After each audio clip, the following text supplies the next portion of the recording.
Continuamos con Daniel capítulo 7. Daniel capítulo 7 tiene que ver con la visión de las 4 bestias que tuvo Daniel.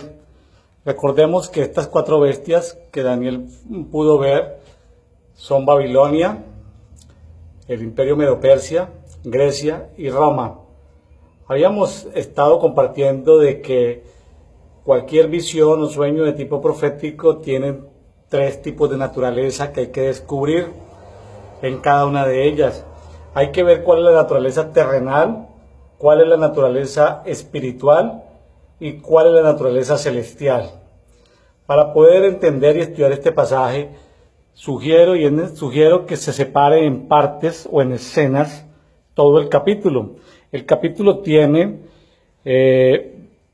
28 versículos, y los partimos en 12 partes. En cada una de esas 12 partes, la idea es porque hay partes donde el profeta descansa, aclara y vuelve y hace como una retoma de escenas anteriores o de escenas futuras, entonces hay que mirar eso. Yendo en el tema de la parte 1, vemos que fue cuando tuvo el sueño. En la parte 7 fue cuando él volvió a descansar. Digamos que ahí se ve claramente lo que es el peso de la revelación en el profeta. Y en la parte número 12 es el cansancio físico de haber recibido algo espiritual. Algo que tiene que hacerse es tratar de ver cuándo aplica lo terrenal, cuándo aplica lo espiritual y cuándo aplica lo celestial. Eso tiene que ver con el entendimiento de los tiempos. Vemos que uno de los propósitos de Roma es justamente distorsionar los tiempos. Así que en la primera parte pues vemos el tema de los sueños, luego del tema del sueño que tuvo Daniel vemos luego el tema de los 4 vientos, que es algo celestial. Los 4 vientos representan 4 grupos angelicales que se mueven por la tierra, tal y como lo explica Zacarías 6 del 1 al 8, donde tiene que ver con estos vientos, ángeles viento, que se desplazan por todo el planeta buscando dónde va a reposar el Espíritu de Jehová. Luego sigue en la siguiente parte el tema de las 4 bestias, la descripción de cómo son las bestias, lo que representa cada bestia, cómo está constituido cada bestia. Luego en la parte 4 ya pasamos a ver el tema de que hay un trono, hay un anciano, está el Abba Yahweh, el creador, hay un río de fuego, hay unas ruedas de fuego y hay unos millares de servidores allí en la corte celestial.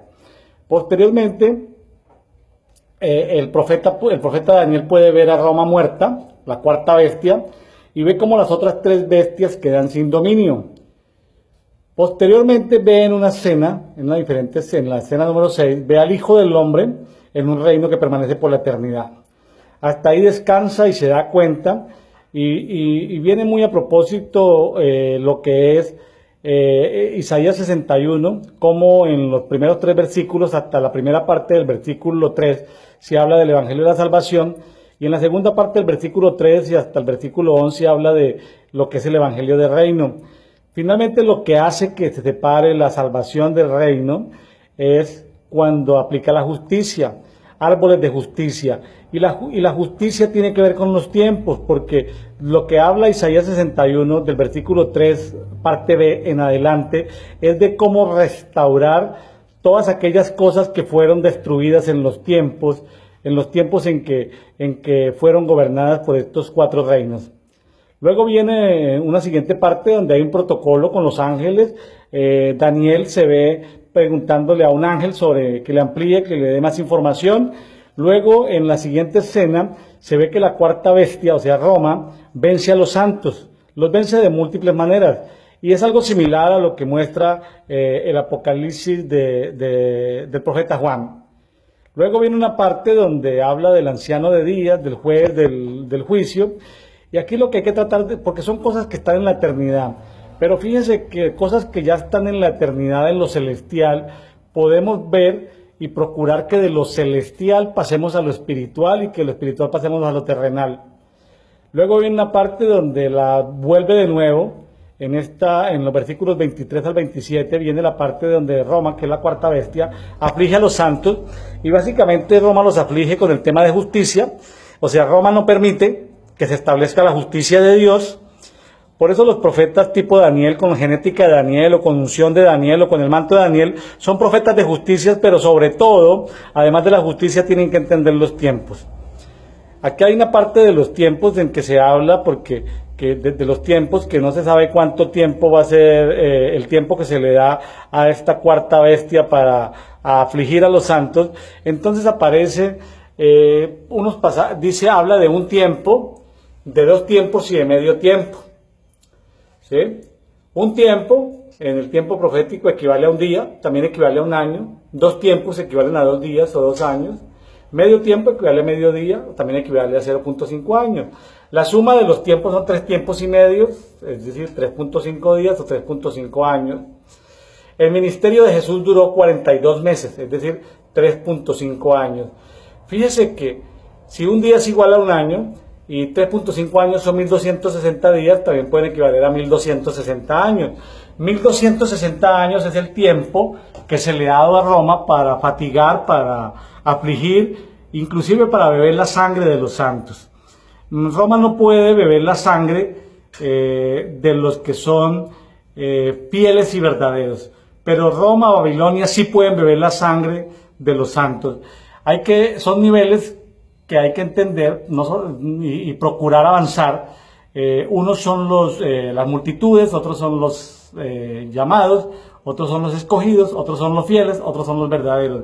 Sobre los primeros niveles Roma puede actuar durante esos 1600 años. Aquí aparece mucha basura profética, digo basura en el tema de videos proféticos que pululan en YouTube, en internet, de adventistas, de los Roma protestantes, de los Roma católicos, de otras sectas religiosas, etcétera, etcétera, etcétera, donde le dan un tiempo de inicio y un tiempo de terminación a estos 1260 años. Hay quienes empiezan a contar de 1948, que fue la posesión real del Estado de Israel sobre Jerusalén en 1948, entonces restan los 1260 años. Hay quienes dicen que fue cuando Napoleón derrotó al papado y comienzan a restar de 1788, algo así, restan los 1260 años.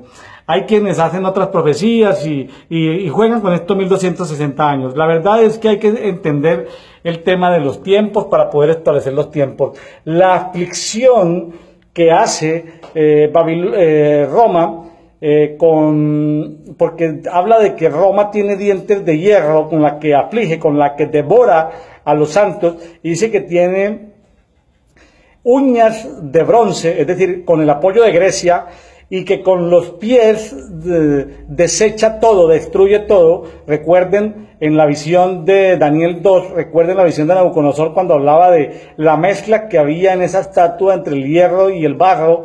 Es la forma en que aflige. Entonces hay muchos profetas y apóstoles de hoy en día que evidentemente en sus guerras y en sus luchas, muchos intercesores y adoradores que sufren por no entender el tema de los tiempos. El tema de los tiempos, así rápidamente, hay algunos pasajes como en Números 14:34, donde dice que en los tiempos de angustia, de iniquidad, donde Dios juzga la iniquidad un día, es equivalente a un año. En Ezequiel 4:6 también habla de que un día equivale a un año. Y en Apocalipsis 12, capítulo 12, versos 6, 14, se habla de un tiempo, tiempos en plural, es decir, 2 tiempos, medio tiempo. También se habla de 1660 días. Y en Apocalipsis 13:5 se habla de los 42 meses. Todo eso tiene que ver justamente con esta tabla de equivalencia, que 3 tiempos y medio equivalen a 3.5 años, es decir, a 1260 días. Habrá que seguir más adelante escudriñando ya la macrohistoria cuando se dice que un día es para Dios como 1000 años, porque también 1660 días pueden representar 1260 años. El que pida la unción de Daniel o desarrolle su nivel profético al estilo de Daniel tiene que obligatoriamente entender los tiempos y entender la justicia. Los profetas, los hijos de Dios que quieran tener la unción, la genética, el ADN, el manto, como tú le quieras llamar, la revelación de Daniel, tienen que entender los temas de justicia y tienen que entender los temas de tiempo. Aquí vemos que la justicia de Dios, cuando aparece la cena, justamente la cena en Daniel 3, entre el 9 y el 10, que habla del trono del anciano, del río de fuego, vemos que ese fuego celestial, ese río de fuego, esas ruedas de fuego, es el proceso de poder ser ministrados celestialmente en fuego, espiritualmente en fuego y aún físicamente por fuego. Daniel, al recibir estas revelaciones, sufrió ese fuego celestial, ese fuego espiritual, inclusive lo llegó a sentir como fuego corpóreo, que le produjo fiebres, cansancios, perturbación, y es un fuego que cuando del trono celestial salen rayos, relámpagos, truenos, revelaciones, puede en un momento determinado afectar el espíritu, alma y cuerpo de la persona. Así que seguimos avanzando en los temas de Daniel. Daniel, símbolo de justicia, Daniel, símbolo de los tiempos. Es tiempo de entender los tiempos. ¿Qué puede desajustar los tiempos? Un tiempo puede ser desajustado por la familia, por el trabajo, por las relaciones personales, X, Y, Z. Aún nosotros mismos podemos ser los principales saboteadores de los tiempos. No tenemos que necesariamente echarle la culpa a Basilisco, que trastorna los tiempos, esa entidad espiritual que gobierna los tiempos, y cómo han afligido a los santos cambiándoles los tiempos, sino que hay que tener control sobre el tiempo y entender los tiempos. Otra película que les voy a recomendar es Hugo. Hugo es la película de un niño que es ajustador de relojes en una estación de trenes, donde este niño también ajusta los tiempos, como este niño ajusta los tiempos de este reloj. Y así como hay diferentes tipos de tiempo, Dios tiene tiempos, y los profetas entendidos en los tiempos deben ser capaces de entender los tiempos, de analizar los tiempos, de ver la casa de los tiempos y de entender los tiempos de Dios. Es la única manera en que nos libramos de tanta profecía de sectas pseudoevangélicas, de profecías mesiánicas, de profecías de adventistas, tanta confusión que hay alrededor de estos 1260 años, tanta confusión que hay alrededor de estos 1260 días. Comencemos por entender nuestro tiempo, por ajustar nuestros tiempos antes de tratar de profetizar sobre el destino y el futuro de la humanidad. Dios les bendiga, Dios les guarde.